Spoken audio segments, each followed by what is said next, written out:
We all complain about not having enough money to do the things that we want to do. Now imagine being paid less, still having to pay for the things that you want to do, and having to pay for all of life's expenses. In 2024, we are still struggling to close the gender pay gap, especially since COVID, and over the past few years, we have lost tremendous progress towards closing the gender pay gap. It is also crucial that we do close the gender pay gap in order to ensure equality in our society and in the workforce. I'm sure some of you have jobs, and how would you feel if you were getting paid less than your fellow employees just because of your gender? Although inflation is putting advancements in closing the gap at risk, and men and women may work different hours, it is crucial that we close the gender pay gap in order to ensure equality between men and women in the workforce and economically. Sexism and inequality in the payment in the workforce is negatively affecting employees' performance and mental health. A study at Columbia University found that women who made significantly less than their male counterparts were 4 times more likely to suffer from anxiety and 2.4 times more likely to suffer from depression. We all know the expensive costs of living as a teenager, and that stresses us out enough. But imagine having to pay for rent if you're in school, basic necessities, taxes, etc. For women in the workforce, these stressors are more likely to cause those mental disorders due to the fact that they are paid less just because of their gender. Do you think that's fair? According to the California Association of Marriage and Family Therapists, feminist psychotherapists have found a clear relationship between sexism and internalization with depression, anxiety, eating disorders, and low self-esteem.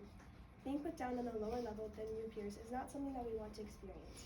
Living it every day can cause us to not perform well in a school or in a sport, and it can take an emotional toll on your life. Women in the workforce suffering from the pay gap experience this type of sexism every day. People may say that there are a lot of resources to deal with these, like therapists. But the truth is, we should not be trying to solve an important problem with another excuse. We should be closing the gender pay gap and ending sexism in the workforce as a whole. But in reality, women don't always have the time to treat their mental illnesses with the expectations of parenthood. Along with mental health, it is difficult for women to beat the unsolicited stereotypes of parenthood. From Kim Parker with the Pew Research Center, she said that we found that mothers were much more likely than fathers to report experiencing significant career interruptions in order to attend to their family's needs. One of the reasons that the gender pay gap is so large is because of the parenthood stereotypes. People may say that there are childcare options, but as the study showed, mothers were more expected and likely to interrupt their careers for childcare, as well as mothers may not be able to afford childcare or they may not have as many options. Also from Kim Parker, she found that mothers in 2013 spent an average of 14.2 hours per week on housework compared with fathers 8.6 hours, and mothers spent 10.7 hours per week actively engaged in childcare compared with fathers 7.2.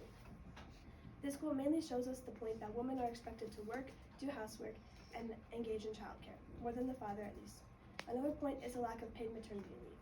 From a study by Molly Weston Williamson, more than 3 in 4, which is 76%, private sector employees do not have access to paid family leave.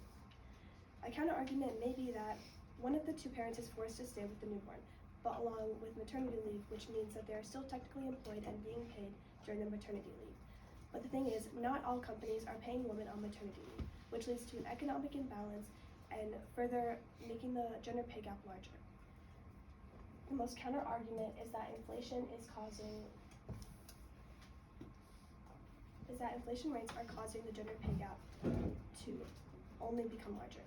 A 2022 national survey found that in the US, men are 33.3% more likely than women to have their salary keep pace with inflation.